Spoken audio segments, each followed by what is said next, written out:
What do you do when you look around and all you see is the brokenness, corruption? When you want to be a good person, when you want to do the right thing, when you want to make a positive contribution to a strong community, be a good citizen of a beautiful nation you can be proud of. And you look around and you see so many acting out of greed, self-centeredness, short-sightedness, evil. People blatantly exploiting others for their personal gain, neglecting the most vulnerable, making a mockery of things that are supposed to be sacred and holy. Where do you go? What do you do? Where do you look for hope? Some might think I'm talking about current events. In response to last night's presidential debate, Michael Steele, a Republican strategist, said, "I've seen better organized food fights at summer camp." These are the best options for our president? Not that I want to get political here, but I'm actually referring to the 6th century BCE, the time when the prophet Jeremiah lived and wrote.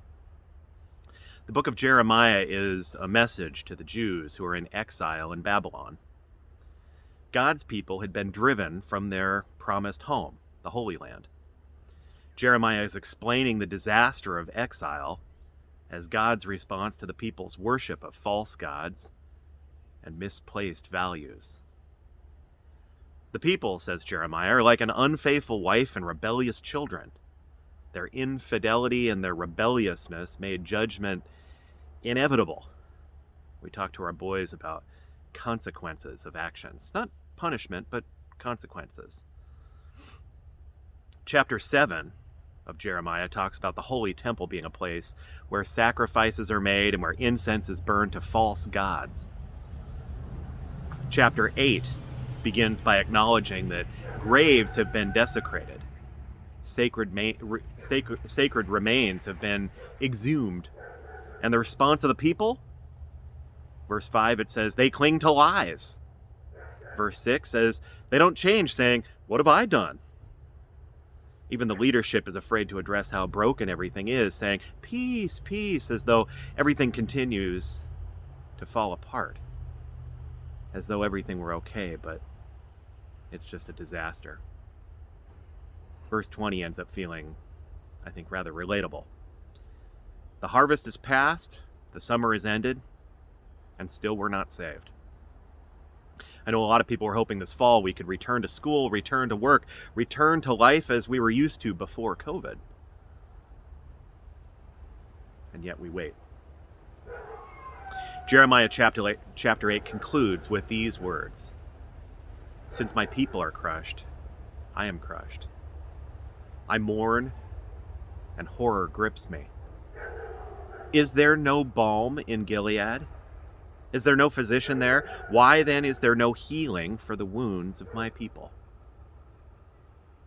Balm in Gilead was a rare perfume used medicinally, named for the region in Gilead where it was produced.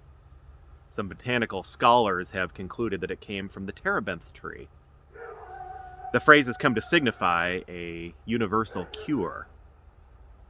When Jeremiah referenced it, the balm was not, in fact, enough to bring healing.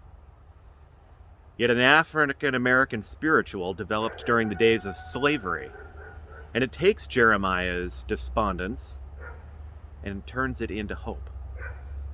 There is a universal cure. There is a healing for the wounds of the people. There is, in fact, a balm in Gilead. His name is Jesus. Jesus is the one we can look to heal the sin-sick soul. Tracking a specific author for most spirituals is pretty much impossible, but it came from a people who were oppressed, who were exhausted and overwhelmed, people who were frustrated. But this people were also faithful and patient and determined in their hope and trust in a loving God. Light a candle with me and join your hearts and your voices as we sing and pray. There is a balm in Gilead. God's blessings to you.